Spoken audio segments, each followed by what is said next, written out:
at the Winter Championships. And what a game that was to round out the century. Both players just scrapping for board control, trying to land that big conceal push. And in the end, it was just not enough for XO, even after squaring that series up. Yeah, we do not mess around here. Plenty of Hearthstone coming right up as well. We have LovelyChook versus Palmblad coming up for you guys next. What do you make of these decks and this lineup in general? Yeah, a couple of decks just stand out for me here. Dragon Priest in particular has been a deck that I've had some pretty negative things to say about during this tournament. It is down there in the lower echelons of win rate, but based on the results of that previous series, Rogue has now moved right down with Dragon Priest as the lowest 2 win rate classes. So the Rogues here and Dragon Priest from both players, the 2 lowest win rate classes in the entire tournament. Of course, Conquest, the way it works, both of those decks will have to win from at least one of those players if they're going to progress. Yeah, and let's not wait any longer. We've got the second match ready for everyone right now. And bear in mind, these are elimination matches. So first up, from Korea, it's Palmblad.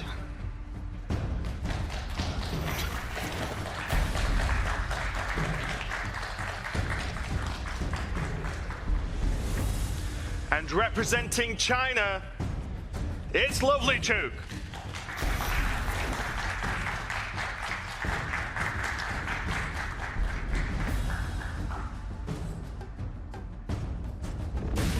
It's go time! Palmblad versus LovelyChook. That is a game 1 victory for Palmblad. Very fast, I might add. After I beat LovelyChook in the first game, I was confident. My decks were stronger, and I was relaxed. Palmblad is going to win this series 4-1. I played Palmblad again. I'll be better prepared, and I'll have a better performance. LovelyChook will be another rock, paper, scissors match, but I feel I have a slight edge. There's no pressure. I just need 1 win to get into the final 8. Palmblad versus LovelyChook. Let's go! Hello, everybody. My name's TJ, joined by my longtime partner, Crime. That's Admirable, and we're about to bring you the match between Palmblad and LovelyChook. Another decider match. Every match today, Admirable, somebody's going home. That's right, and that's one of my favorite points of the competition. When everything's at stake, everything's on the line. All that season's work boils down to the next match that they have to play. Yeah, and these guys, we heard them talk a little bit. They got, pretty similar lineups, but at this point, it really doesn't matter. You just have to try and win every single game. Every single game matters when it comes down to it. If you make one misstep, that could cost you your tournament life. It's going to be game number 1. LovelyChook on the Rogue, and Palmblad is going to be on the Mage. Yeah, and his Mage, he's one of the players that's turned to Freeze Mage for this tournament. 5 out of the 16 competitors decided that it was the direction to take Mage at this point. With Shaman aggro decks largely out of the mix, Reno Mage lost a lot of its strong matchup in that single deck going away. So Freeze Mage, sort of the next evolution of that, where it tries to take more advantage of these slower decks that are out there with much higher burn potential earlier on. And against Rogue, this matchup has always been really interesting to me because it feels like it's one-sided almost any way you slice it. Either LovelyChook is going to have some strong early pressure, be able to follow up, find himself some card draw, and keep Palmblad on the back foot, or LovelyChook just doesn't put together the right stuff, and Palmblad has some easy answers, some easy card draw, and runs away with the game himself. So the big keys to look for is, can LovelyChook keep pressure on Palmblad early on? Now, we saw in the last series that Frozen was able to get at a turn 1 10-10 Edwin Van Cleve and not win. Yeah, sometimes it's not good enough, and that's one of the big benefits that Palmblad has with Freeze Mage is his kill condition, which is lots of burn spells, can double as removal. Now, we can't use too much of that, but if LovelyChook finds himself in a situation where he's going all in on a play like that, it certainly costs him a lot. Right off the bat, not the best opening for LovelyChook. His first play, it looks like it's going to be Azure Drake, which is not necessarily what you want. A couple of the key cards here are going to be Tomb Pillager. Never upset to see that in an opening hand, just because it's going to replace itself if you have to coin it out or counterfeit coin it out. Just gives you a lot of game. What to do? What to do? And Palmblad, he's going to be in cycle phase for quite a while here. As long as he keeps picking up card draw, that's going to be a big priority for him. Yeah, he's got the card draw that he needs right now, and as they say, all's well that starts well. Yeah. And beneath the grounds here, honestly, not a bad pickup for LovelyChook since Palmblad will be drawing so much. That does have some reasonable expectation to get him some 4/4s. So each draw for Palmblad at this stage is going to be 8-1 on whether or not LovelyChook gets a 4/4 Nerubian. And it'll continue to increase as long as he's not drawing those. Each draw is going to make that deck just a little bit thinner. Yeah, getting that in early is actually really important because the way Freeze Mage works is that they draw cards a lot. And so every single time Palmblad is going to go to draw a card, he's going to think in his mind, man, what if I give my opponent a 4/4? Like something interesting to note is with Doomsayer from Palmblad. Say he's able to get a Doomsayer to activate at the start of his turn, and he draws an ambush right away. Suddenly, LovelyChook will have board presence at that moment. So when the Nerubians are drawn, almost as important as if they're drawn in general.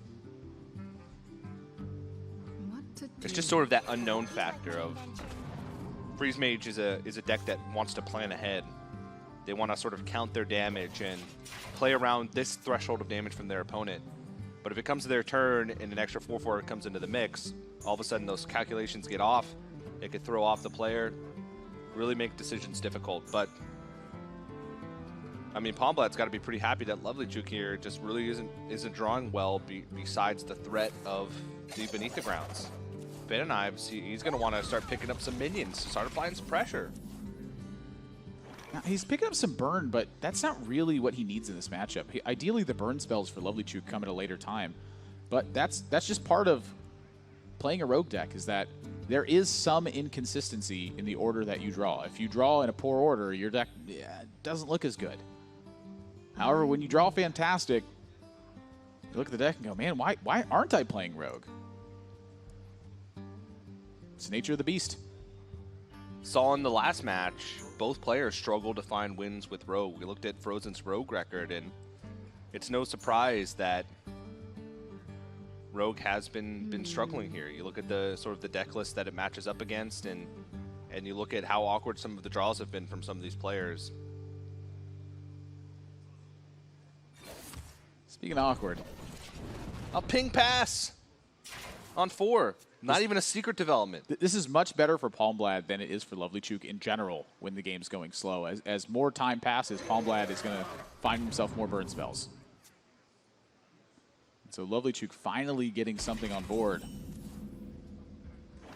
And as Palmblad, the Forgotten Torch here isn't the greatest answer for him. It's very clean, but the thing about it is that he probably just doesn't want Roaring Torch in his deck right now. For all things considered, that's just a fairly dead draw at this point. Yeah, he wants to find more card draw. He wants to find Emperor Thorsan, Alexstrasza, things that are going to help him. Does reduce the percent that he draws an ambush, though. It's true. But eventually those ambushes are going to get there. And if he draws a Roaring Torch, he still needs to get further. That's a lot of damage. Yeah. If say this Azure Drake sticks to the board, LovelyChook could just launch the Greater Arcane Missiles next turn and hit Palmblad for 12 with it. It deals 3 damage 3 times. So spell damage buffs each one of the shots that it sends. 2 Nerubians get drawn, but this is great news for Palmblad. In this situation, this is almost exactly what he wanted. He's got 2 Doomsayers, he's got plenty of freezes. This is the kind of board state where he's going to look for a Doomsayer and try to clear all this out in one go. It may feel like everything's just piling on because of the fact that 2 came out at one time. But he does have a way to deal with it. And there's Palmblad, he's got a little souvenir there. Hanging out with Anduin. Hanging out with Anduin. Is that Anduin? Sure. Looks like Anduin. Anduin or Brian Kibler, one of the two.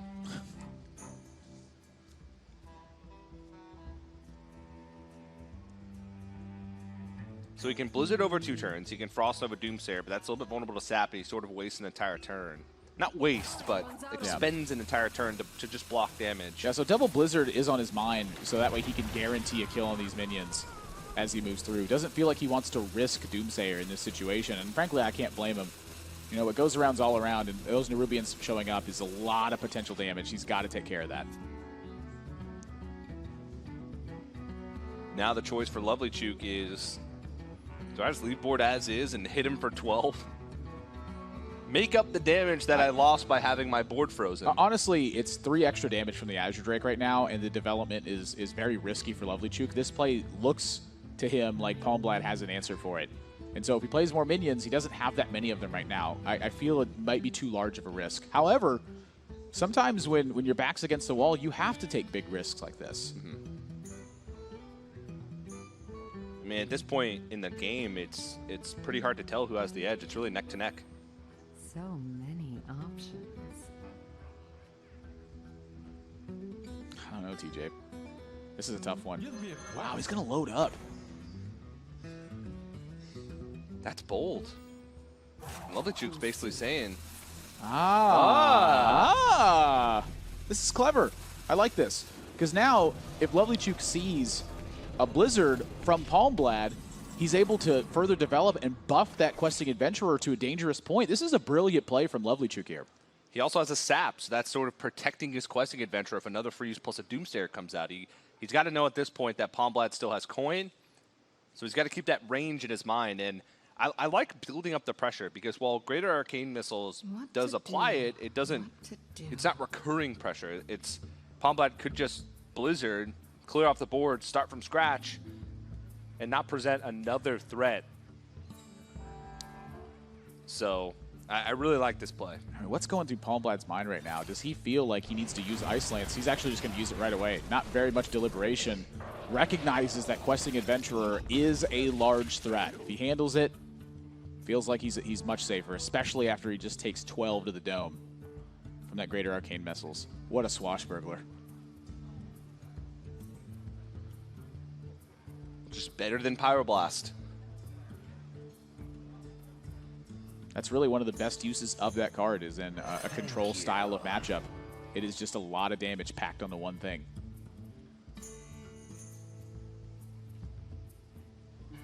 I mean, from that Greater Arcane Missiles, he was able to get 2 birds and a stone by buffing his Questing Adventurer and dealing damage to the face. Yep, and he's just going to keep the pressure on at this point, too.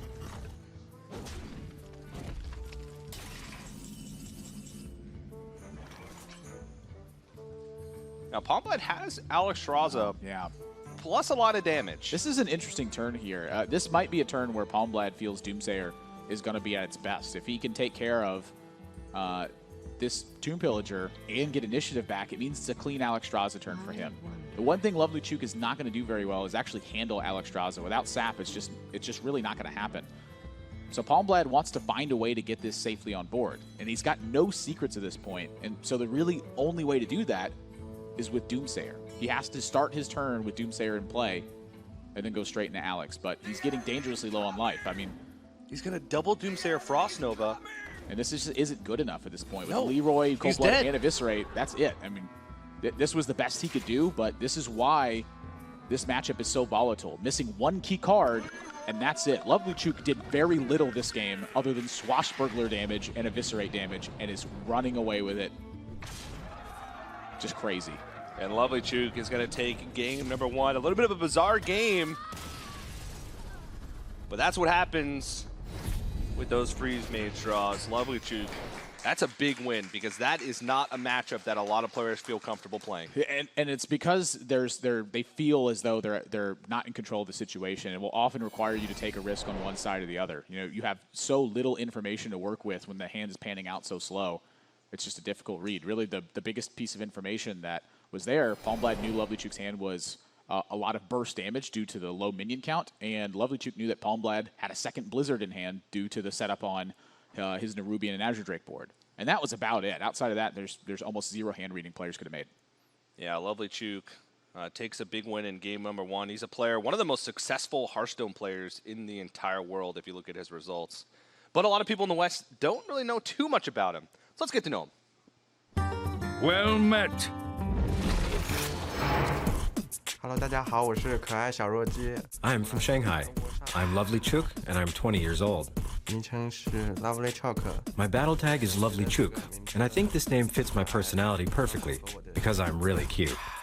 我每天大概玩6个， I play Hearthstone 6 hours a day. 因为我觉得这 LVGE is my favorite player. 看看书。 When I'm not playing Hearthstone, I read books, watch movies, and bring my lovely dog outside. I like that beatboxing. That was admirable beatboxing over that clip, live from the desk, if you guys didn't know. But yeah, LovelyChook with a 1-0 lead in this series.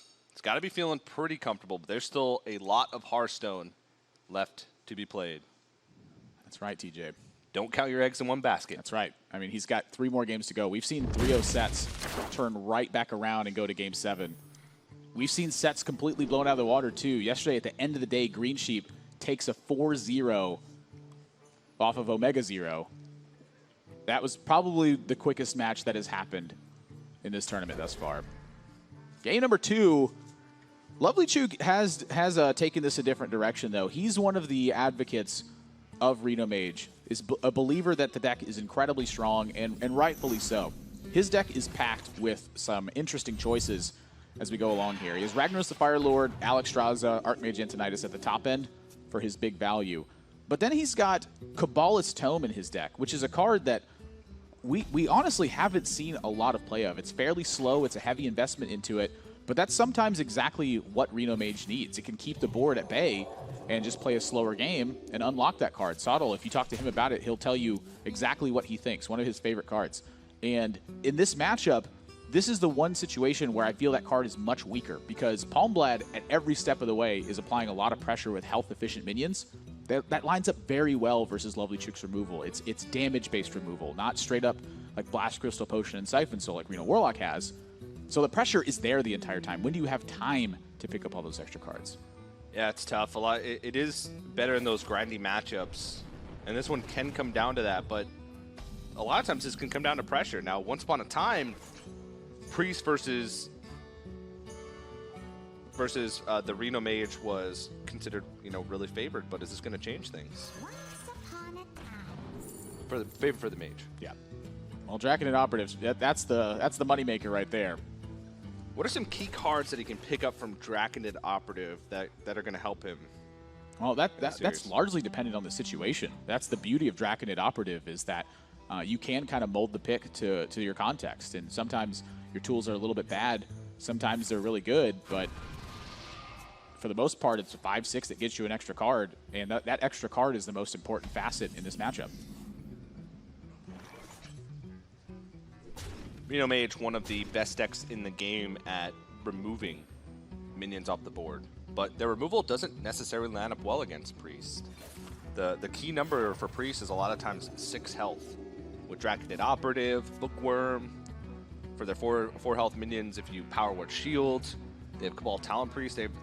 You say a lot. They have very health efficient minions, and so sometimes that can be more pressure than just really powerful, attack based minions, because the Mage can never be able to get enough damage to remove it all. Yeah, they have 1 Fireball in the deck, potentially a Roaring Torch, but outside of that, in order to spot remove stuff, it's really tough. This is a perfect example of the difference, too, of the removal, where Palmblad, he's got Shadow Word Pain in his hand. 2 mana would wipe out this Water Elemental right away, but he's much more inclined to use this Draconid Operative, and he gets a Brand to go with it. That's a card he'll naturally play in his deck, and will certainly offer him some strong value this game. And LovelyChook, not very strong attacks right now. And with how heavy his hand is, I think he's got to consider Coin Emperor Thorus on here. What do you think? That's a very good hand to go Coin Emperor Thorus in. And with Babbling Book, that sort of not ruins it, because he can still play it next turn, but that's going to delay his stuff by a long time. Well, he did pick up Flamelands from this, though. I mean, that is an efficient source of removal for him. Mm-hmm. He wants that coin, though. He's looking at Archmage Antonidas to be a big factor this game, and frankly, I can't blame him. He's going to need to find some extreme value in the face of what Palmblad can potentially do. Bookworm lines up against Water Elementals, so nice. And, one thing, though, is Palmblad really does need to start pressuring. If he gives the Mage too much time, it's going to be tough. I mean, I'm going to cut out the chase here. You really need to pressure in this matchup. You really do. that's the thing about the control deck that makes it so interesting to me is at some point LovelyChook has to become the aggressor, and that's going to change from time to time. You know, he's not going to know exactly what's in Palmblad's hand, so he's looking for a key turn where it's fairly weak from Palmblad, where maybe he plays too defensively or just doesn't have enough development after a board clear. Those are the kinds of times that LovelyChook is looking for in this matchup. And in the meantime, both players just trying to build their resources to that advantageous position.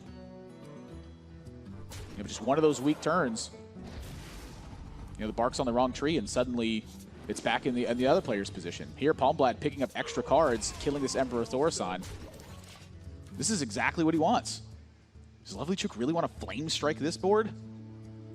There's not a lot of power on this board. And if you Flame Strike, he still leaves the Twilight Web up unless he wants to expend that coin, which he's shown us this whole game that he wants to hold on to that coin. I mean, is he going to quit this game plan with cold turkeys? I don't know. I mean, something's got to give, because the minions on board right now, it's not like it's a small amount of damage. It's just cards that have all gotten value in one way or another. The sheep is still on board. Remember, that was a Draconid Operative. It drew a card, and it's dealing damage. Twilight Whelp's been there since the beginning of the game. Bookworm blew up a 3/5 Water Elemental. Northsire just drew 2 cards. And then you also have to worry about LovelyChook's already have 14 health. He does not have Reno in his hand yet. He does have Alexstrasza, so that can buy him a little bit more time. He's got Ice Block. But the hard part about this is removing the board and playing defensively or making your own development. So he is going to Flame Strike. And now he's using the coin to cut damage. The precious coin that LovelyChook was coveting for the entire beginning of this match is going to be spent. Looks like Palmblad's going to go for a value play here with Netherspite Historian. Now he can sort of go wide on the board. He knows this is a Reno deck, 1 copy of everything. That's 1 Flame Strike. He can go a little bit wider on the board and have a lot of confidence. And a Draconid Operative, one of the best pickups from that Netherspite Historian. Maybe even the best, depending on the situation. And he just saw Flame Strike. He just saw Flame Strike on a weak board. And now look what's happened. LovelyChook's got to worry about Bran. He's got to worry about the pressure that's there. He's got to figure out how to get his strong cards developed so they can start generating value. I mean, with that weak Flame Strike last turn, did LovelyChook, did he bite off more than he could eat here? I think he could have waited. But he doesn't have a Reno either. This is tough. And this is why Priest is such a difficult matchup for Mage. All of its cards are just very efficient on a 1-for-1 basis. I think you hit the nail right on the top with that one.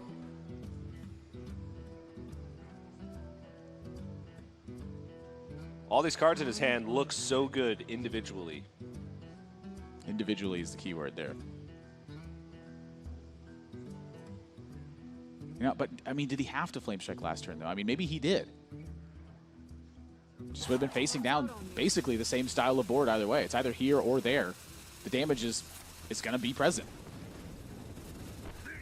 Not a bad one, though. 4-6 is about as efficient as it gets in LovelyChook's spot right now. Especially against Priest. Get out your Caster Bingo cards, because 4-attack minions, Priest really struggles with. If you didn't know.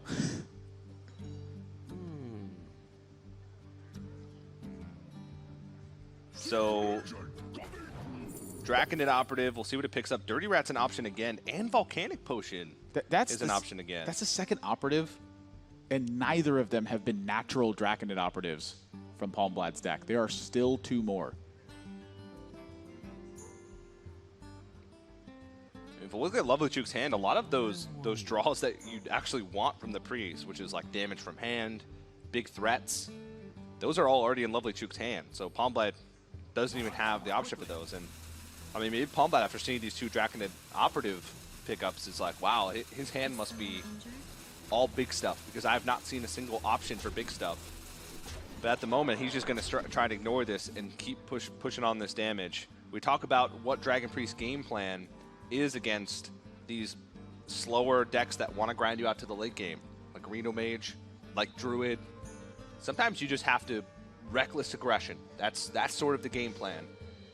because you want to put them in an awkward spot every turn where they want to remove your board, they want to build their own board, but they're under too much pressure to be able to do everything at once. Yeah, it's not exactly rocket appliance. You pretty much just put minions on the board and start attacking. And then if they have it, they have it. If they don't, they're dead. It's not a subtle strategy. And frankly, it doesn't have to be. That's oftentimes one of the most winning things is like when you're not too fancy with what's happening.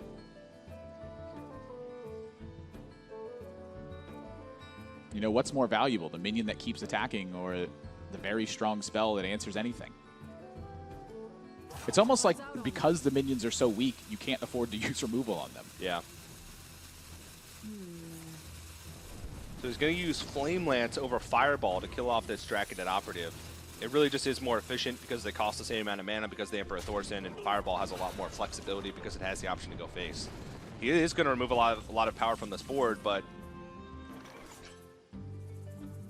Palmblad's very close to popping the block here that's been developed by LovelyChook. Yeah, that Corruptor is looking mighty nice right now. Yeah, now we don't have the secret up yet, but he did develop Ice Block. Yeah, so sequencing it in this order doesn't necessarily take anything away from Palmblad, especially if he's not playing the Corruptor. I assumed he was playing the Corruptor this turn. He's not. He's going to save the Corruptor just for burst damage. This was really interesting. I was assuming he was going to Corruptor and mention that playing the Corruptor first in that instance likely would give LovelyChook less information about what's going on. Reno gets drawn, but Palmblad accounted for this earlier on. He took Alexstrasza so that he could land an Alexstrasza right after Reno Jackson, and he's got the kind of board that's strong against it right now. That's a lot of damage. Is this a trap for LovelyChook right now? Can he get control of the board before he plays Reno Jackson? Is that even playing through his mind right now? He's seen one of the Netherspite Historian pickups, and that was the Draconet Operative that he played a few turns ago. But he's still got to be worried about the second one. Is that even something that you can worry about? There's so many dragons. How could he have a read on this at all? I mean, is there any opportunity? I don't think so. So I think at this point, LovelyChook's got to say, or probably isn't even worried about that. He's just trying to play his own game and say, what's my best chance to win? And at the moment, he's once again playing the grindy game. Smart for him to Fireball. Yeah. I feel like this Fireball here really does account for the fact that Alexstrasza could be present in Palmblad's hand. I think this is a really heads-up play from LovelyChook. Yeah, I think Palmblad, I was expecting just to snap Alexstrasza, but one thing that has been a theme among players this week is telling themselves to slow down. There's a couple players that really thrive in that fast-paced gameplay, but there are also many players who, when we sat down and talked to them, have said, sometimes when I play too fast, I play poorly. And I really need to remind myself to slow down. And so Palmblad's not going to go for that snap Alexstrasza. Instead, he wants the wider board position. He wants the wider board position. He wants to try and set up a surprise Alexstrasza, bring him to 15, and then really pile on the damage afterwards. That's my take on it.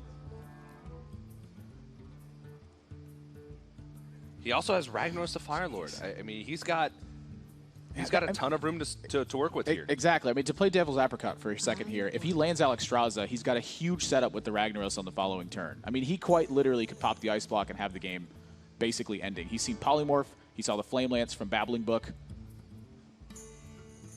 He had alternate game plans here. I mean, we're just comparing apples to oranges now. Yeah, and this is great for Palmblad here. Seeing Alexstrasza just... It's such a weak card in this position.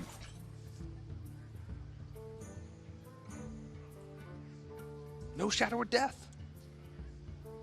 Still handled, though. Still handled in a few ways. Rag is way too risky, so Blackwing Corruptor plus a trade is going to be the option here. I'm curious if he's going to start healing here or actually just go for further development. And Palmblad clearly is a bit worried that LovelyChook could have some significant damage or maybe piece that together in the next couple turns. He's going to start buying back his health total with his hero power. Yeah. Now, LovelyChook's Mage is not the burn version of the Mage. It does not run Ice Lance. It does not run Pyroblast. So there's a chance that Palmblad held onto that Alexstrasza in the previous turn, not because he wanted to go for a one big push with it, but because he wanted to play defensively. Maybe he realized that his hand was so good that the only way that he could lose if he got burned out of the game by Archmage Antonidas plus multiple fireballs. And he wants to save Alexstrasza for a defensive option. Yep, and this is part of that game plan here too. The fact that he held on to that Alexstrasza, that he held on to that Ragnaros, now he's getting value positions with Ragnaros here instead. Kazakus, Roaring Torch. Well, this is kind of interesting now. He's actually just not played the Ragnaros at this point, which frankly I find a little bit strange. I mean, is he just going to kill Ragnaros straight up with his minions? Wow. Well, with a Kazakus pickup, there's a potential he's going to have some value as this game goes on. He's only got 9 cards left. How many duplicates could he possibly have? We saw that Kazakus wasn't active that turn, so he still has at least 1 duplicate left in his deck. I think it's Shadow Word Deaths. I'm pretty sure. I think he used a death. I'm not 100% certain. Power Word Shield has not been drawn. I think it's Power Word Shield. But either way, now Archmage is on the board, and Palmblad once again doesn't have a direct answer to it. Well, there's still 1 more duplicate left in the deck. I think it is death. I think you're right. I don't remember death actually getting played this game. And at this point, if Palmblad were to go for Rag and it misses, he loses the game on board. Yeah, so he has to make this play at this point. This is 50% chance for Palmblad to stay alive. All that healing starts to make sense here, but he just didn't draw his answer. 8 cards left. This Rag has to hit. No, he missed it. And LovelyChook just with a simple nod. It feels like he just stole that game. He was behind it the whole game. Alexstrasza. Wow. Into Archmage Antonidas. I mean, LovelyChook saw that there was no Shadow Word Death for the Alexstrasza. He killed it the old-fashioned way. And he just said, I'm just going to slam this Archmage Antonidas. You show me you don't have a way to deal with it. And he takes the game and a 2-0 lead in the series. Wow, I mean, every dog has a day, and Archmage Antonidas certainly showed up in that one. 17 damage on the following turn, thanks to Archmage. I gotta say, though, I feel Palmblad played this very well, hanging on to Ragnaros so that he could have a chance versus Archmage Antonidas. If he plays that Ragnaros first and it bites the dust, suddenly Archmage goes unchecked unless he draws Shadow Word Death. I have to commend Palmblad for the way he played these cards there. Yeah, but a tough break at the end there. And LovelyChook, I mean, he had a game plan going into it. You know, he said, I'm just going to remove everything I can, try and play defensive, look for 1 weak turn for my opponent and capitalize on it. And that was the weak turn. And that was the weak turn. He saw that Alexstrasza wasn't taken care of with the Shadow Word Death.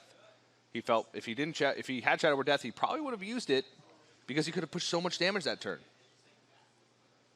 And he didn't go for it. And Palmblad, though, I think he's just gotta focus on it and go for it. You know, you can't cry when you spill milk, and you just have to look past that game and focus on the next one. We've been seeing players oftentimes struggle in their first 2 games, and then it feels like the games afterwards, you know, they sometimes just draw bad and then it's hopeless. But that's part of the test in a tournament like this is you don't get a million chances to show that you have the edge here. It comes down to 1 set. And so when, you know, luck shuts the door, you got to open up the window. You can't be thinking about how bad your cards are going and as a result, you know, take unnecessary risks. You have to keep focus. It tests your perseverance. You just have to put a grain of salt on each loss. It's a long match. Yep, and this one can get long, but I'd say for the most part, this is favoring Palmblad in this situation. Rogue is so good at buying themselves tempo and getting threats on the board. Palmblad his Rogue build is pretty darn standard. He's running with Sousy Deckhand, Patches, Swashbuckler, and he's topping out at the Gatzan Auctioneer. His game plan is very simple. Try to get an advantageous spot, use a conceal, and deliver final points of damage. LovelyChook trying to do basically the exact opposite of that. Trying to get a minion on board, start taking out what Palmblad has so he can't put together a bunch of synergy. Yeah, his game plan is not subtle at all. This is, like you mentioned, the most standard version of Miracle Rogue that you could expect. We've seen a lot of players have some pretty weird stuff in Rogue in this event. You know, some personal flair has been added to a lot of these decks. We're even seeing like 5 different variations of Water Rogue. You know, Stealth Rogue. It's been crazy stuff. So at times it's refreshing to see just good old-fashioned Miracle Rogue. This was an interesting turn from Palmblad because he acted on it like pretty darn quickly. With the way that his hand is constructed right now, he's going to need to draw a strong minion in order to find some value from these cards. He had an opportunity for Counterfeit Coin, Eviscerate, Cold Blood on the patches, start punching through. And with no minions out, LovelyChook has only Shadow or Death as an answer to a cold-blooded minion.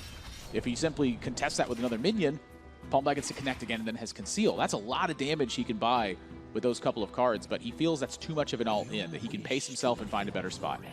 I mean, we'll cross that bridge when we get over it, but right now, Palmblad's not really developing anything, and LovelyChook's going to try and fight back with minions. And exactly how he should. That's really the opportunity he has is if Palmblad's having some weak turns, try to capitalize, get some development on board, and buy yourself some value.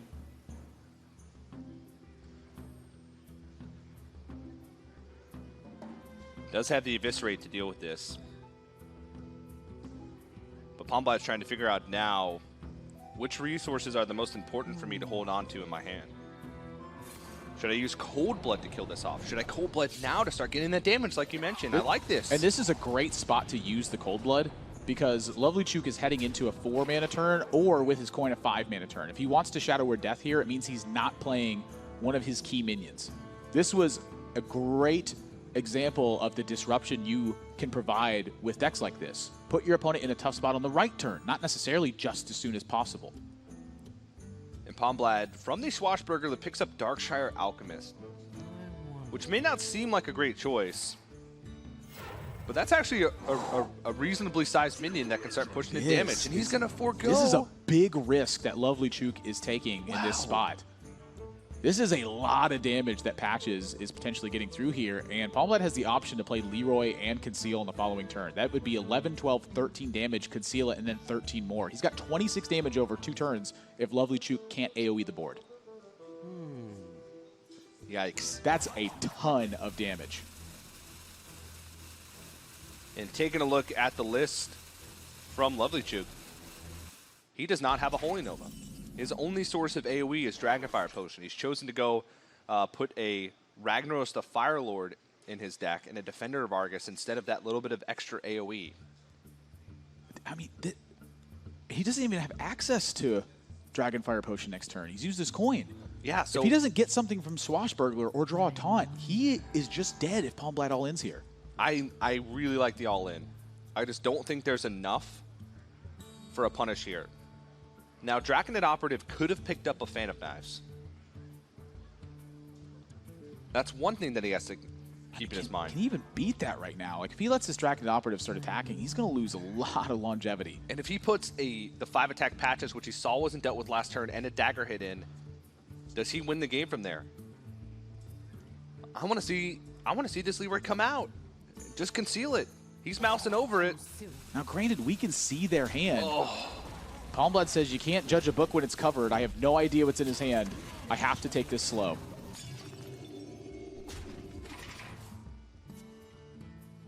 But that just gives LovelyChook some time. Maybe Palmblad's plan here is hope that his next draw is Gadgetzan Auctioneer or Azure Drake.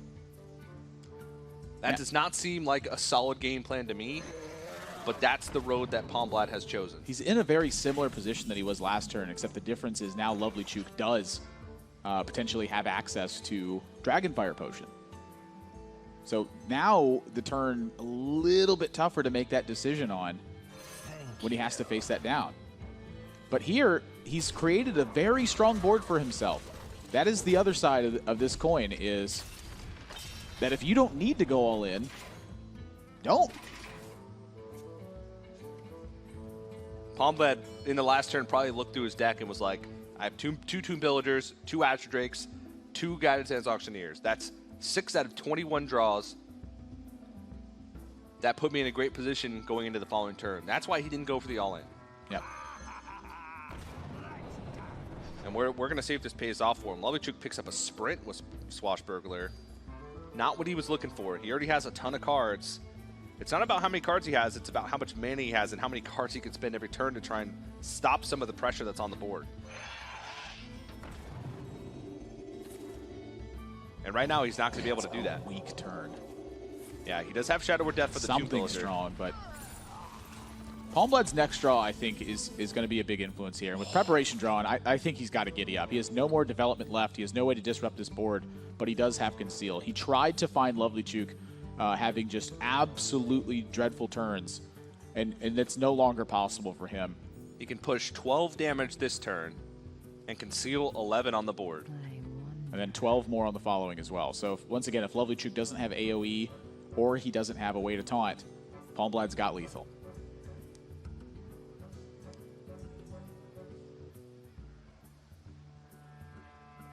At this point with that prep draw, I'm not going to put a beast around the bush here, but I think you got to go for it. I agree.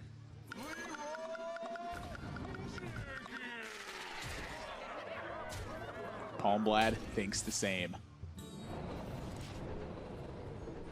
And look at the stance that Palmblad takes. Sits up in his chair, takes a deep breath. What's the draw? Wormrest Agent. Right now, that is enough to stop the lethal. A Wormrest Agent plus a heal is enough. Yeah. Palmblad were to need just a little bit more damage from his deck.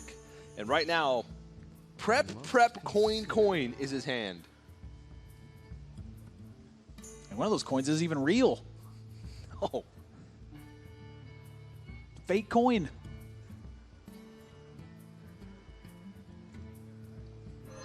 He does still have a lot of good draws in his deck.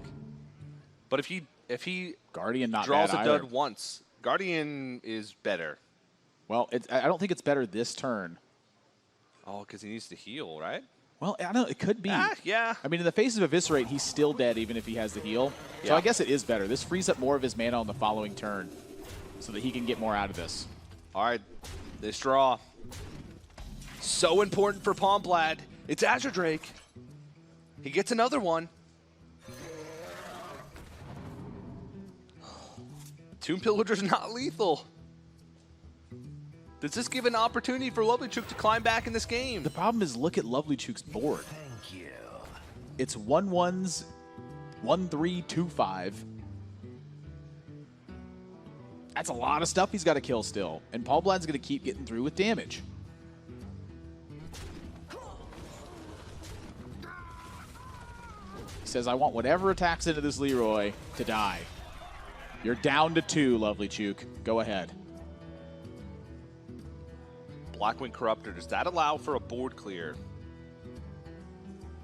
LovelyChook being at 2 means that if Palmblad doesn't draw damage and he's able to clear the board, he's in the clear. But I don't see how he clears the board. So there's 10 total health on board, and with Blackwing Corruptor, LovelyChook has 9 total damage to spread out. So we'd have to leave one of these minions up. Which means his play has to be Blackwing Corruptor, Wormrest Agent. Because he has to hope that this Wormrest Agent is going to block the attack from the minion and he'll be able to survive at 1. And hope that he picks up a good draw next turn. Well, Bran, I guess, makes it 12, so he can clear the board. Had to play the Brand, though. That was the idea. Has to leave himself at 1 if he's going to get there. Yeah. This hand looks awfully familiar. It's the same as last turn. Let's see, can he pick up damage? Conceal, that's the worst draw. This hand is ringing some bells.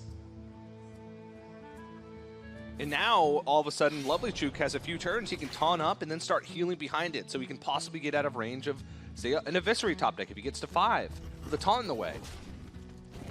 17 damage available for LovelyChook this turn. That's another taunt. So 2 taunts, heal to 3. Palmblad, he needs to draw Eviscerate and Eviscerate only to win the game outright. He can draw Phantom Knives, he can draw Gadgetzan Auctioneer, he can draw Azure Drake, but all of those draws have to lead to direct damage. And I don't remember off the top of my head. Oh, he gets the Eviscerate. Oh my gosh, there is 1 Eviscerate left in his deck. Palmblad finds it. Wow. That was a one of, and Palmblad breathes a sigh of relief because that is a gigantic win for him in the series. If he fell down 3-0, I'd be hard-pressed to find a way for him to come back in this series with the way these decks match up. But Palmblad takes it. You can never count Rogue out. Yeah. Prep, coin, conceal. One draw, got him. Yeah. Palmblad has a pretty storied career in domestic Korean competition. But he did announce during the playoffs that this could be his last Hearthstone tournament. So we checked in to find out more about it.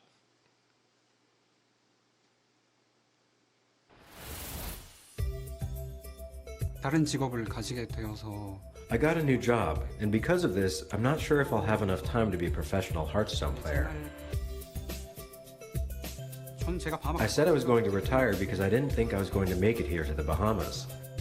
There you go, Palmblad, Bahamas bound, the 16th and final player. 탈락하게 된다면 If I advance from this tournament, I'll definitely play in the World Championships. But if I lose here, this could be my last tournament. Could be his last tournament. It would be pretty disappointing for him to not make it past the group stage. He showed a lot of emotion. If you go back and sort of watch the stream where he announced it. Even though I can't understand Korean, I can understand. Look at a man's eyes. Yeah.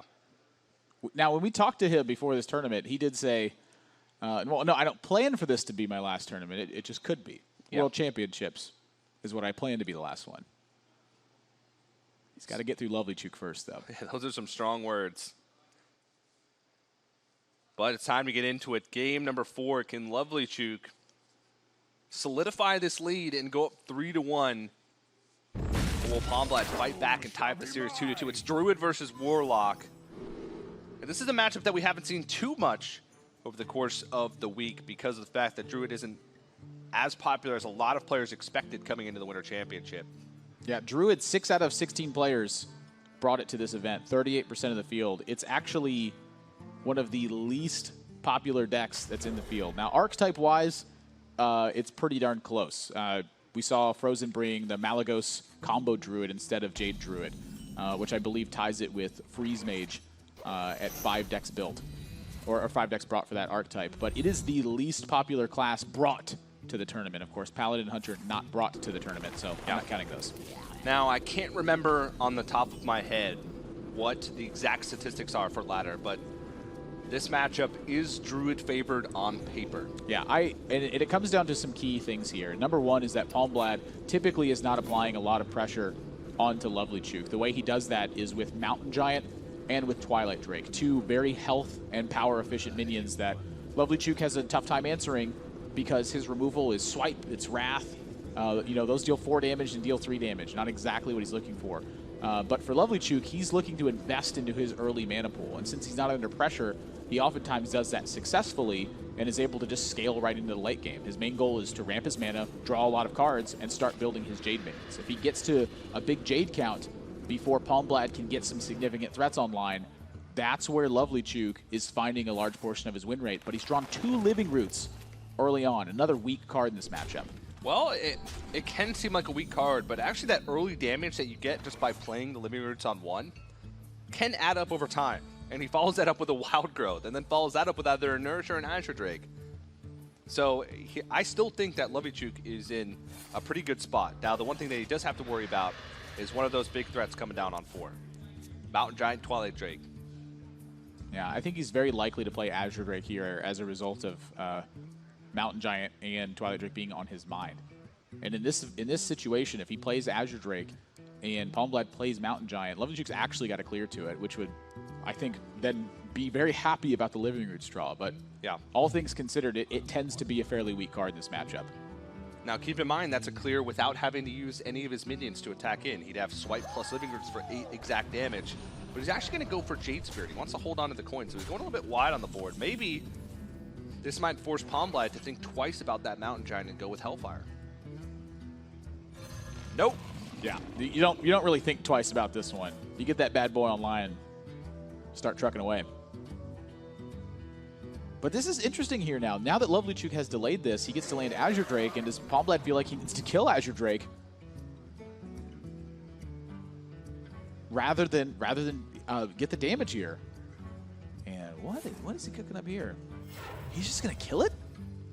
He has exactly 8 damage. Wow. He really wants to preserve this Azure Drake on board. Mountain Giant is a threat. I can't say I'm surprised by that, but that certainly is interesting. I didn't think this was the direction LovelyChook was going. There is no Faceless Shambler in the list for Palmblad. There is a Faceless Manipulator. That's one of the things I was thinking about, too. I forgot to mention that was the tech choices. I wanted to mention that specifically about Fear of Mountain Giant. Because there's no Shambler, kill it over time. How much time can you keep letting the Mountain Giant hit you in the face? That's true. True story. True story.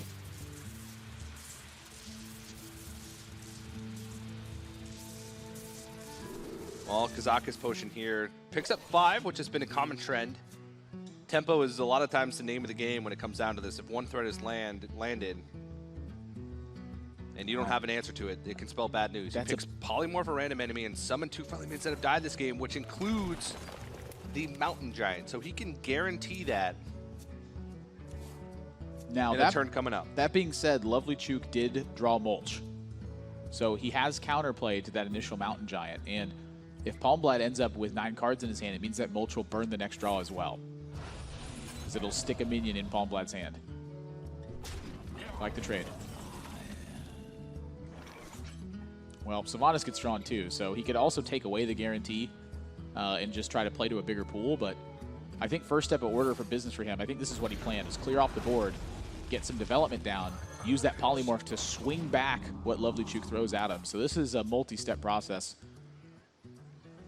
These guys have been playing very well so far in this set. Yeah, Farrell's going to be picked up. This might open up an opportunity for Palmblad to use that Kazakus Potion. Yeah, I would anticipate seeing the Jade Blossom brought out here as well. Tough to get use out of that Innervate for LovelyChook right now, but he does have 2 Gadget Stain Auctioneer in the deck, so there is a lot of merit to hanging on to Innervate. If he draws Auctioneer and can't find a big turn with it, think back to this moment.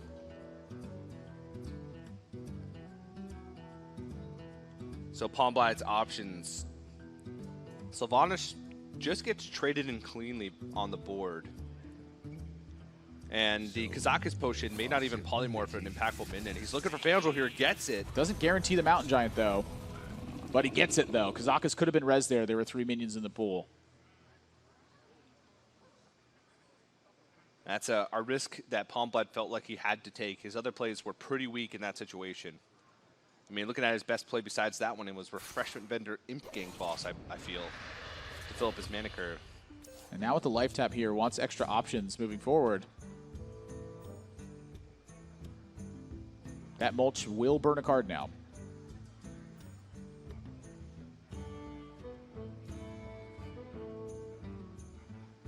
Palmblad does have a lot of the cards that he want to win this game. Twisting Nether would be probably the biggest discard because he wouldn't have an answer to a big board of Jades.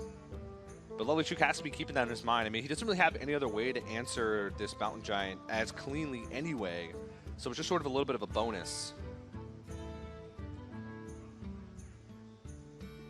Wow. But he goes with Swipe. LovelyChook's been playing very patiently this game. And just getting the most value out of his cards that he possibly could. I think it's an interesting way to play it. I mean, I don't have a problem with using the Swipe here. I mean, he gets to use his board effectively in that manner. You know, this is right into a turn where Abyssal Enforcer is very possible. If he tries to just simply preserve his board state, instead he could just lose it all. You know, you mulch the Abyssal Enforcer, it's about the same thing. And now he's taken that ability away from Palmblad to even play that card. He did have an opportunity to effectively eliminate the downside of mulch by burning a card, effectively swapping a random card in Palmblad's deck with a random minion from the game. How important is that, though? You know, with a random minion from the game, it oftentimes is just a very poor one. It could be Angry Chicken, TJ. I'm not afraid of Angry Chicken. Me neither. But it could just replace itself with the card that it burned. That's the range of it. Can you imagine what a catastrophe that would be? Like, you burn a key minion, put that minion in their hand, and so you play as though they don't have it. I've never seen that before. I'm thinking of the disaster situations. I should stop doing that. That's me. Well, LovelyChook's starting to get these Jades ramped up, but one thing that we have to note is that he is starting to run low on resources. You mentioned earlier, if we get to a point where LovelyChook draws Gadgetzan Auctioneer and doesn't have enough cheap spells to couple with it, are we going to look at those turns earlier where he used Innervate and he used some of those cheap spells just to fill his curve? Bloodsteel Corsair, Soulfire, Power Overwhelming. PO. PO is good, but Soulfire can have a little bit more flexibility because you can use it when you have an empty board. I like PO. Yeah, PO. It's just so strong. It really is. It gives him so much extra burst potential if it comes down to combo. And even if it doesn't come down to combo, what it means is that one of his POs can simply be used as utility and still has that giant burst from hand. PO is one of the better options you can get from Dark Peddler in this particular deck because of the important role that Dark Peddler plays down the line. And this was the turn that LovelyChook was looking for. Mulch the Abyssal Enforcer and push afterwards. I like the way that he played this. Grand Crusader is picked up for Palmblad. Gives you a random Paladin card.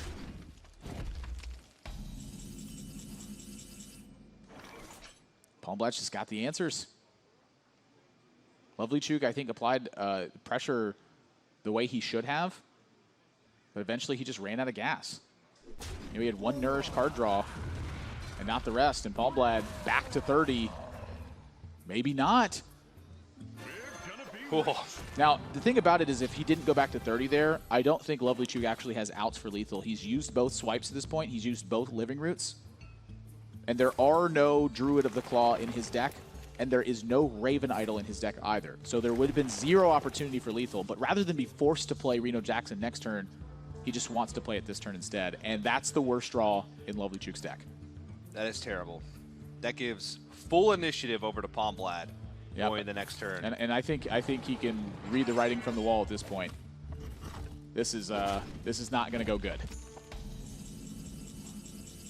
And a Twilight Drake picked up. He could Twilight Drake in Grand Crusader. Yeah, I mean, that could be a War Golem at this point, and LovelyChook could be in bad shape. You know, big arena minion X. And despite Paladin not being in this tournament, Paladin has some really good cards. It does. There's a lot of really bad cards too, but it has a lot of really good cards. And this is a wise play here from Palmblad too. Shut off the ability for Feral Rage to reach Sylvanas. That's the card he knows LovelyChook has in his hand. There's no other card in his deck that he would hold on to right now.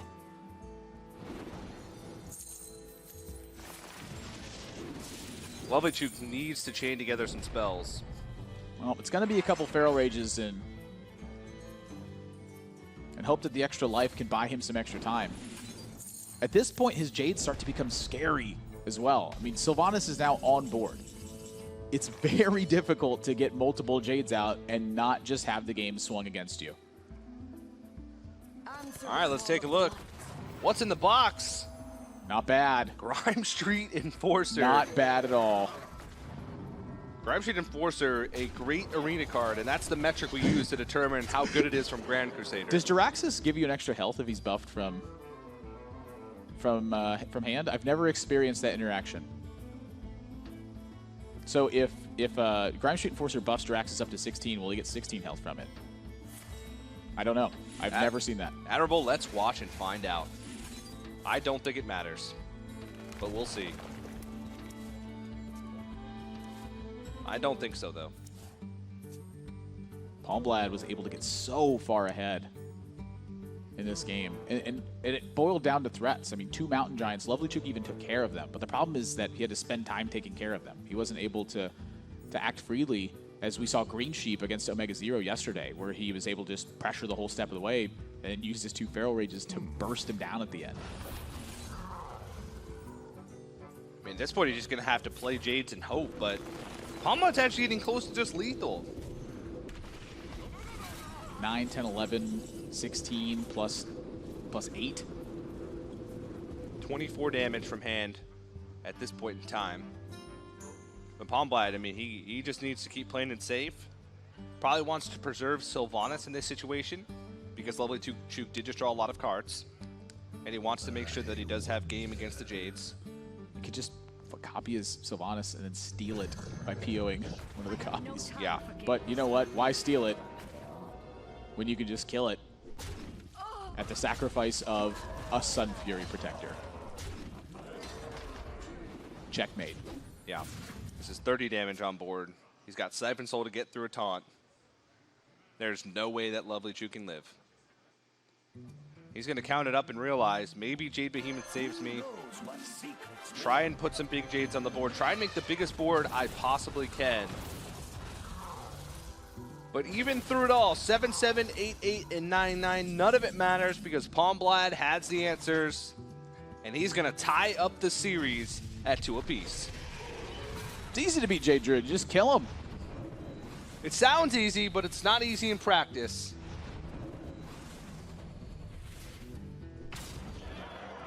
Could even take a minion at the end of a turn just for good measure.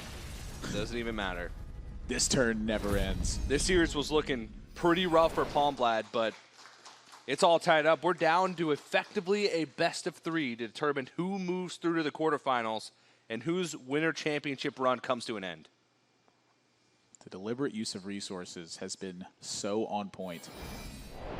LovelyChook got way more value than he's normally supposed to out of his swipes in this matchup. He got a lot of mileage out of that mulch towards the end. I think that was the setting for him where if Palmblad had one weak turn, he could have come back. Palmblad, though, paced everything right. Drew Mountain Giant at the key time. Just brilliant stuff. Yeah, and this matchup, again, I mentioned, fighting for the quarterfinals. And keep in mind, guys, we have a bunch more Hearthstone action, and we have a gigantic match coming up in just a few moments. Welcome to paradise, the Bahamas. There's more tales to tell. It's Pavel. It's Duck Pone.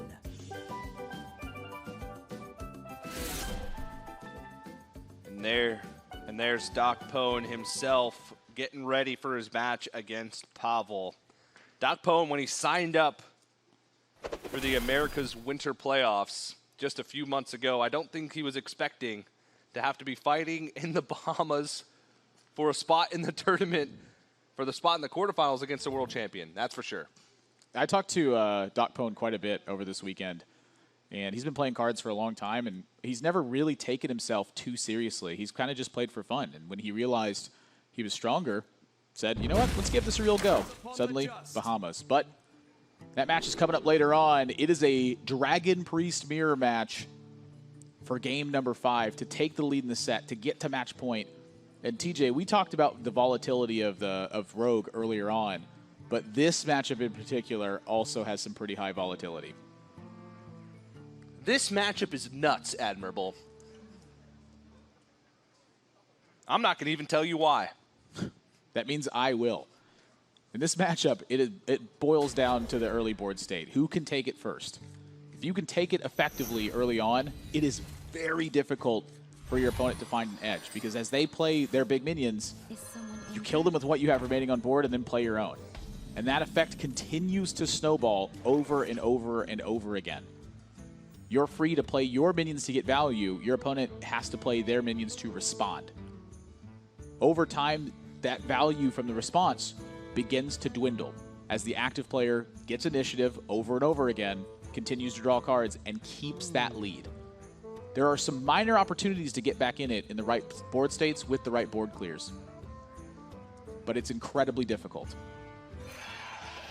Once you take a lead, it can take you 15 turns to end the game. And also, if neither player gets a lead, sometimes it can come down to just board combat over and over and over again for 20-plus straight turns where hundreds of Draconid operatives are killing each other in cold blood on the battlefield of Hearthstone. Yeah, no cold blood in this matchup in terms of the card, but Must consider. that's exactly what ends up happening in this. And LovelyChook is primed to get the first board buff with that Cabal Talon Priest. That's going to be the first stepping stone for him. Looking at the deck list, some key differences between the two players is, I believe, in the AoE spells. Actually, no. Both Dragonfire. Oh, yeah. Holy Nova. It was golden that threw me off. Yeah, There's a Holy Nova in the deck for Palmblad. There's only a Dragonfire Potion in the deck for LovelyChook, while Palmblad also has one of those. Holy Nova can be a really good tool in this matchup if you draw it at a key time. Say you have a Northstar Cleric on the board, you can trade in your minions and heal them all up. Again, we talked about this matchup. Sometimes it come down to board matchups and solidifying a lead, or sorry, board combat and solidifying a lead. Holy Nova is great at doing that. While Dragonfire Potion has an AoE spell, sometimes can just be useless in this matchup because the board on both sides is just filled with dragons. Yeah, and this is what that early board lead does. The attacker's initiative, if you have a curve, means it's very difficult for your opponent to get value. What on earth is Palmblad going to do with these cards? He either has to pass his turn or essentially throw away his Bran to this board. And this was the value cards I'm talking about. He has to use them simply to respond. Over time, that will really add up to a negative position. Meanwhile, Palmblad gets to kill it and draw a card.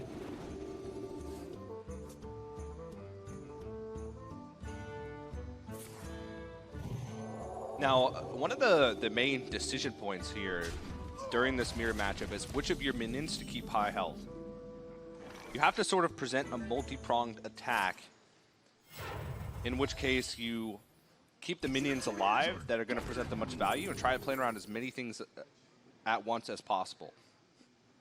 You say, if he draws Shadow Word Pain, what punishes me the most? I want to sort of keep all my minions around the same health, not count my eggs and all in one basket, and just go for it. That is a huge draw for LovelyChook. If for some reason Palmblad can take the lead, or even present a position where he could take the lead, instead, LovelyChook can just get rid of it. That's going to be right now. Boom. And he's still got plenty of cards to back it up. If we look at the hands, they look very even. A pair of Azure Drakes for both players. A couple of removal spells for both players. The difference being LovelyChook has minions on the board. Azure Drake does look like a pretty tough one for LovelyChook to take care of here, unless he wants to make a sacrifice. Yeah, he'd have to trade away one of his minions in that scenario. There's also a chance he could just play for value. I mean, he can just replace the minion he's sacrificing with another card in hand, thanks to Northshire and Lesser Heal. That still allows him to get Guardian down, but this is the stage of the game where he has to think about what are the swing cards for Palmblad. Bookworm, Shadow Word Pain. Those are two key ones, but if it's Bookworm, he's got his own Shadow Word Pain. And then a Dragon and Operative to back it up. That's right. So he's playing around all the possibilities from Palmblad. LovelyChook doesn't want to get blown out. Say he had gone for Draconid Operative that last turn and not dealt with the Azure Drake. He would have been at risk for Palmblad just using Shadow Word Death and making the board pretty even with a trade on the Azure Drake over the Wormrush Agent. So I like the way he's playing this. A few options: Defender of Argus, Power Word Shield, Shadow Word Death. Defender of Argus is actually looking like a pretty enticing option because he does have board, but having a third Shadow Word Death can be a big deal, especially since looking at these lists, both players have for Ragnaros the Firelord, and you want that third Shadow Word Death to be able to deal with Draconid Operative, Ragnaros the Firelord. There's not many other 5-attack minions in the deck besides Blackwing Corruptor. Look at that. Palmblad instantly takes Malygos. And his setup this game is he's going to try to use a trump card here. There's very few ways for LovelyChook to actually handle Malygos. It's pretty much limited to combat and extra damage from Corruptor. And Malygos into Holy Nova. That's the turn he's looking for to completely swing the game. He says, if I can just get to that turn. But the thing is, he can't fall too far behind on board. Because if he gets to a point where LovelyChook can just kill Malygos on board, then he wasted an entire turn. Well, the potion, though, is the beautiful setup for it. That's about as good as it's going to get. He still gives initiative over to LovelyChook, but now, if there's little development, Malygos is looking mighty appealing.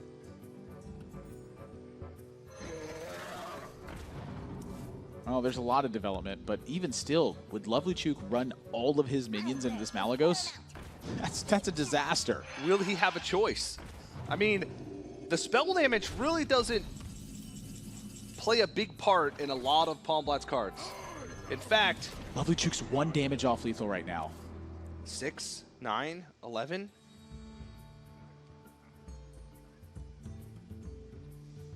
Wow. Is there a clean way that he can clean off this Malagos, though? He's got 11 on board and Blackman Corruptor, so he's got plenty of damage to be able to kill it. But is that cost worth it to him? Can he put Palmblad on not having Holy Nova? Well, there's a Volcanic Drake, so if now he trades in his whole board, he does get at least a little bit more development out of it. Yeah, that's true. He's seen a Shadow Word Death, and he saw a Shadow Word Death from his Draconid Operative, so he could be pretty confident that there's still one in the deck. Wants the big one. Says the value later on is worth more. I kind of like the Volcanic Drake, to be honest.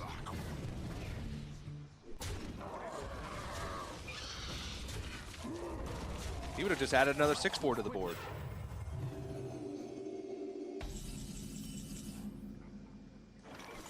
Wait, no, only 2 minions died. No, Ash Drake dies, Malagos dies, and the... Oh, you're right, yeah. You are right.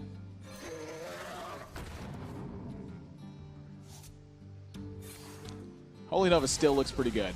Yeah. That Malagos, it sort of did its job. It soaked up all of that damage. Are you mocking me? Which gave Palmblad more opportunity to ride into Azure Drake. Holy Nova will give him more opportunity to fight back. LovelyChook is just drawing resources for days, though. Deathwing Dragonlord, if it gets death, it'll just pull out an Alexstrasza. Wow. And he goes for it. Palmblad has done such a good job fighting from behind this game, but is he going to be able to sustain this? I mean, he might be able to. He's four card draws behind LovelyChook at this point. Must consider. And the resources are fairly even.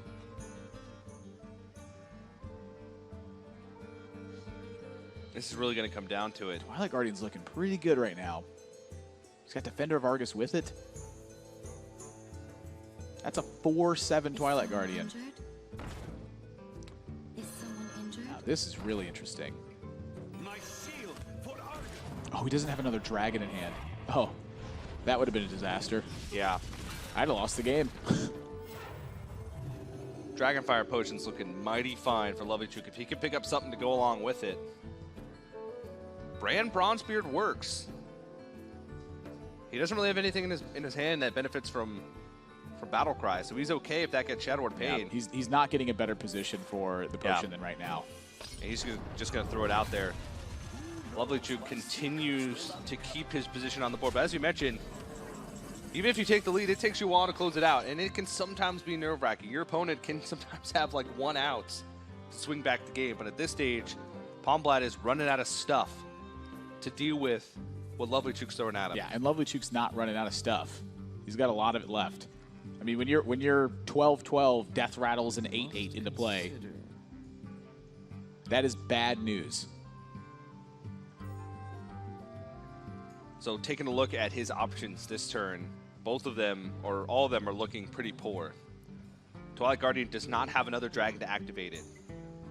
So he could Twilight Guardian and Defender of Argus to bring it up to a 3/7. Then it's incredibly vulnerable to both Shadow Word Pain and Bookworm. Just so much good value from the Discover effects for LovelyChook. I mean, he did consider one of his biggest strengths as being lucky. That's such a weak play.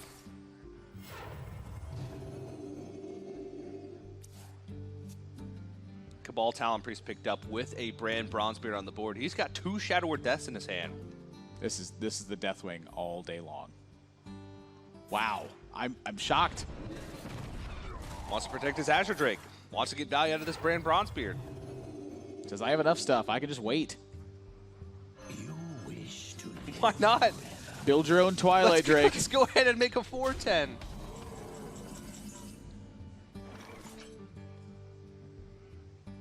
I don't even know how to sequence this here. Everything that he does is just pretty poor. You have better. And he concedes. Palmblad falls, and LovelyChook takes a 3-2 lead. Match point. for LovelyChook. One more game, and he's through to the top 8. These guys are titans of their respective regions. Both LovelyChook and Palmblad are legends in their domestic competition. LovelyChook, one of the most successful players in the Gold Series. Palmblad, one of the most successful players in OG and Masters.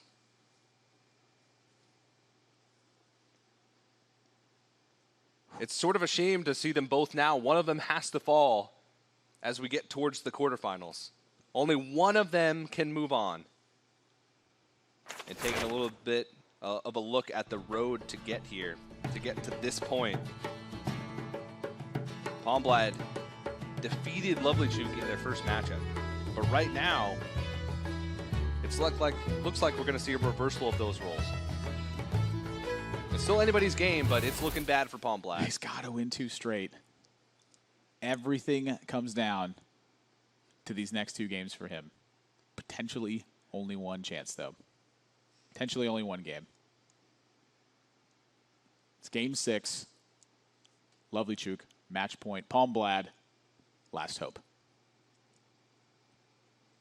It's going to come down to Druid versus LovelyChook. He's going to try his hand at that deck again. And Palmblad on the Dragon Priest. A lot of debate about this matchup, Admirable. I know that we've spent a ton of time talking about who's favored. But when you have ramp, as a Druid, you can be very hard to beat, and that is not the greatest opener for Palmblad. Yeah, Shadow Word Death picked up early as well. In this matchup, Palmblad has got to find pressure to get on LovelyChook as quickly as possible. When we saw it earlier, LovelyChook in the Warlock matchup, he just didn't get the ball rolling early enough, and that cost him. He never found time to get ahead of the curve. Coin Wild Growth into Jade Blossom, into Nourish, with Gadgetzan Auctioneer and Innervate to back it up. If he picks up Jade stuff, he is in such a commanding position. This is about as good as it gets. And Is a that second Nourish. He can Nourish for crystals next turn. And he probably should. I mean, with Auctioneer and Innervate in hand, he's got a lot of card draw lined up for this. If he can start landing these turns before Palmblad can get strong minions online, it's going to be tough for Palmblad to fight back. He has all of the ramp. He could go 5 mana crystals ahead of Palmblad if he wants. Wow, he's going to choose to draw here, though. This is actually interesting. I'm really surprised by this, because with Auctioneer in hand, he had Auctioneer Innervate Jade Blossom on the following turn to start getting Jade development, hit himself at 10 mana crystals, and look to start playing multiple cards a turn. Now, to be fair, the curve that he picks up from the Nourish is actually pretty intense. He could go for one of these 6-drops here, whether it be Aya or Jade Behemoth, and then roll into the other 6-drop plus an Innervate Jade Blossom. His Jades at that stage would already be 4/4 or 5/5, depending if this Aya dies. So LovelyChook has hit all of the keys to the Jade Druid. He's hit ramp, he's hit card draw, he's hit Jade ramp. If you have those 3 things in just about any matchup, maybe with the exception of Pirate Warrior, you're probably going to win. He does have to worry about if Palmblad curves out with his most powerful minions, do I have game to fight back? Removal spells are going to be hot on LovelyChook's radar moving into the next couple of turns when he's playing a lot of these Jade minions. This is a really interesting turn from Palmblad. He's got two big options here. 3 really if you want to count every single one. He can use Blackwing Corruptor to try to restrict the damage that LovelyChook has to access Twilight Guardian. Make his turn a little bit weird. He could play Draconid Operative, look to use Dragonfire Potion on the next turn, maybe in the face of a Jade Behemoth. Clear the board out, start cracking for 5. He could use Blackwing Corruptor and start to chew into the value that LovelyChook has, eliminating not only the first half of this Aya Blackpaw, but still making the turns a little bit weak for LovelyChook at this point. However, the one thing I don't think he should do is actually trade into LovelyChook's minions. He's going to have to use those in combat to get through your minions, and Palmblad is the aggressor. If he tries to play control, LovelyChook is so far ahead in mana crystals that he's going to take the development lead. If you ask some of the Dragon Priest experts that say that they're favored against Druid, it's because their game plan is pretty much reckless aggression. Druid actually does not have removal that lines up that well. And a lot of times, you just have to play the game plan of, I'm going to disrespect them. If they're removing my board, they're having to trade in their own Jades. Trading doesn't really do too much unless you spot the best swipe in the world because of those trades.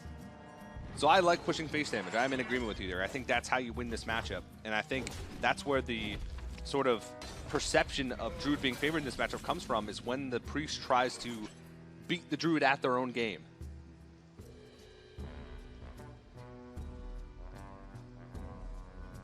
I think Palmblad was maybe hoping for a Jade Behemoth here. Bookworm doesn't line up nearly as well against this board. LovelyChook's playing very mana efficient. He's not going to have the damage to end this one, I don't think. He's a long ways off. And Dragon Priest, even when they get the lead, it does take them some time to start ending the game. Now, Ragnaros the Fire Lord is sort of a tech choice in Palmblad's Dragon Priest deck that can make a difference. Looking at LovelyChook's Druid, he does only have the one copy of the Mulch, and that's really the only thing that answers the Ragnaros super well. The other thing that answers super well would be if LovelyChook gets to the point where he's at 8/8 Jades before the Ragnaros is played. Yeah. Then he can have a little bit more game against it. But there is no other dragon. That dragon and operative is not active, and this is a lot of situational cards for Palmblad. The operative right now would just get chewed apart by LovelyChook's 6/6 on board. Yeah. This is an incredibly weak turn for Palmblad, and this is going to be the floodgate open for LovelyChook to start drawing cards.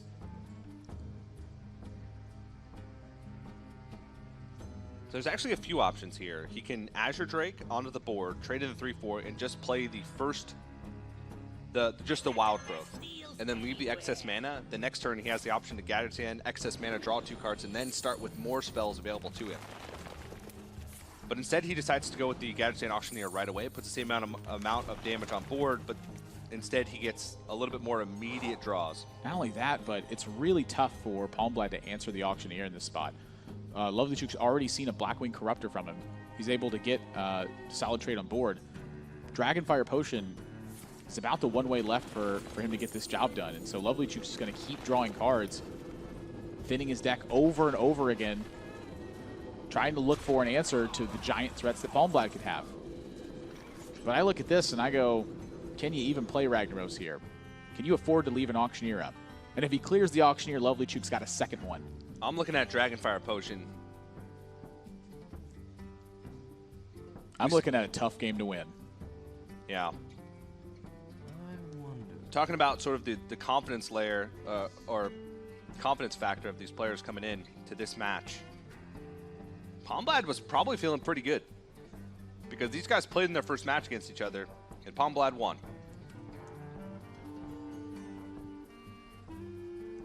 Their lineups are relatively similar. What choice? Yeah. Too threatening. Got to go for it. And now the world is LovelyChook's oyster. He's just going to play stuff. Just play a bunch of stuff. And this Ragnaros is going to have to do some work. That is a sad Ragnaros. Yeah, I mean, he wants to hit the 7/7, but he also wants to hit the Fandral. Hits the Fandral. LovelyChook's still got a Mulch in his deck. He's got plenty of damage to kill it. Yeah. I mean, this just looks like another Gadgetzan Auctioneer to me. He's only got 9 cards left. He's got plenty of opportunities. If he finds Mulch, he's going to be in business. Another cheap spell picked up with J-Dottle. That's just an 8/8. If he finds anything that isn't Angry Chickens or Goldshire Footman, he's going to be in a really good spot this game. He can kill everything Palmblad plays for the next couple turns. There's the Mulch, and the Jades are out of control. Palmblad no longer has answers to get back onto the board. Ironbeak Owl barely does anything here. He's got a 7/7, an 8/8, a 3/6. With plenty of burn in his hand, he's just got lethal setup next turn. I don't think Palmblad has any way to live through this.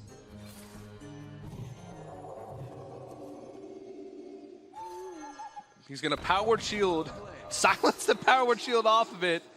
Palmblad wants to go out with style as he throws out the well played. Waiting for it, to be reciprocated by LovelyChook, but LovelyChook is going to take the series and move on to the quarterfinals. Just a fantastic set from LovelyChook.